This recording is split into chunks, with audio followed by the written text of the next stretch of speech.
Hello friends, जैसा कि आप सबको पता है कि फेडरल बैंक का ग्रुप डिस्कशन प्रोसीजर अगले हफ्ते से शुरू होने जा रहा है। सबसे पहले ग्रुप डिस्कशन होगा और उसके बाद फिर पर्सनल इंटरव्यू होंगे। ग्रुप डिस्कशन अपने आप में एक एलिमिनेटिंग राउंड है। आप लोगों को ये भी पता ही होगा कि ग्रुप डिस्कशन जो है वो ऑनलाइन होने वाले हैं और वो टीम मीटिंग में होने वाले हैं। उन्होंने जैसा बताया है, टीम मीटिंग में ऑनलाइन ग्रुप डिस्कशन होने जा रहे हैं। तो मेरे पास आप सबके लिए कुछ बहुत इंपॉर्टेंट टिप्स हैं before you appear for this online group discussion. Tip number 1, please हो सके तो मोबाइल से ग्रुप डिस्कशन के लिए अपीयर मत करना। कोई डेस्कटॉप या कोई एक लैपटॉप आपके पास होना चाहिए।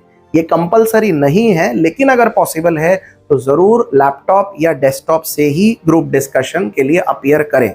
ऐसा इसलिए क्योंकि जब आप मोबाइल से अपीयर करते हो तो आपकी जो इमेज होती है वो आजू बाजू से कट जाती है, यानी आप फुल स्क्रीन पे पूरे नजर नहीं आते हो। So it is really important कि अगर आप डेस्कटॉप या लैपटॉप से अपीयर करते हो तो स्क्रीन में आप पूरी तरह से प्रॉपरली नजर आओगे। दूसरा, प्लीज हो सके तो अपनी ऑडियो वीडियो क्लैरिटी बार बार कई बार चेक करके देख लेना, क्योंकि गलती से भी ऑडियो वीडियो अगर आपका बीच में प्रॉपरली स्ट्रीम नहीं हुआ तो वो अपने आप में बहुत बड़ी समस्या है। हो सकता है कि दोबारा आपको वो मीटिंग में चांस ना दें या फिर वो आपको रिमूव कर दें। तो वैसा बिल्कुल नहीं होना चाहिए। इससे पहले कोविड के टाइम पे ये शिकायत आईसीआईसीआई के जीडी प्रोसीजर में रही थी बच्चों की, जब ऑब्वियसली उनको कोई मौका नहीं दिया गया था। थर्ड वेरी इंपॉर्टेंट थिंग जो कि जरूरी है जानना, वो ये कि आप लोग जितना हो सके अपनी इंटरनेट कनेक्टिविटी एकदम सॉलिड रखिए। इंटरनेट कनेक्टिविटी आपकी 100 MBPS के आसपास या एटलीस्ट 5G की रहेगी तो स्मूथ रनिंग होगी, लैग टाइम बिल्कुल नहीं रहेगा। This is really very important.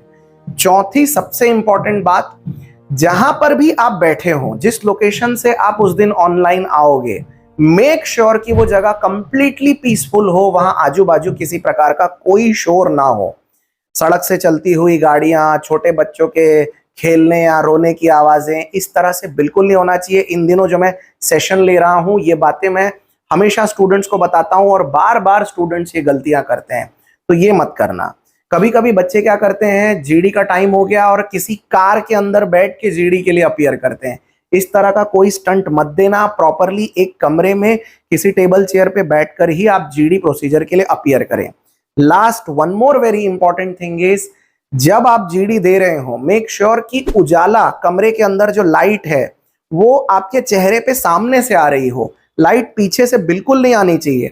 अगर लाइट पीछे से आ रही है, इसका मतलब आपका चेहरा पैनल को ठीक से नहीं दिखेगा और पैनल आपसे ज्यादा इंटरेक्ट कर ही नहीं पाएगा या आपका फीडबैक को प्रॉपरली नोट नहीं कर पाएगा।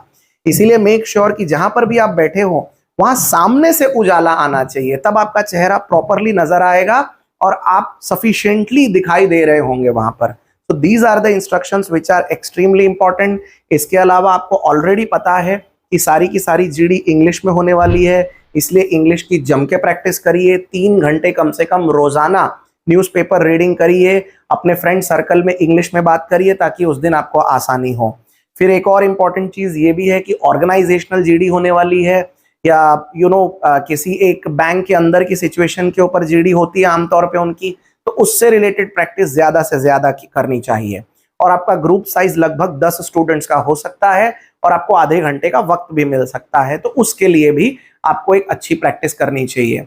अगर आपको ये वीडियो पसंद आया तो प्लीज इसे लाइक शेयर करिएगा, और अगर आप ग्रुप डिस्कशन के बारे में और भी बहुत कुछ जानना चाहते हैं तो नीचे इस समय मेरा नंबर आपको स्क्रीन पे दिखाई दे रहा होगा। जस्ट कॉल मी और SMS me on that number and I will help you out. Thank you so much for watching.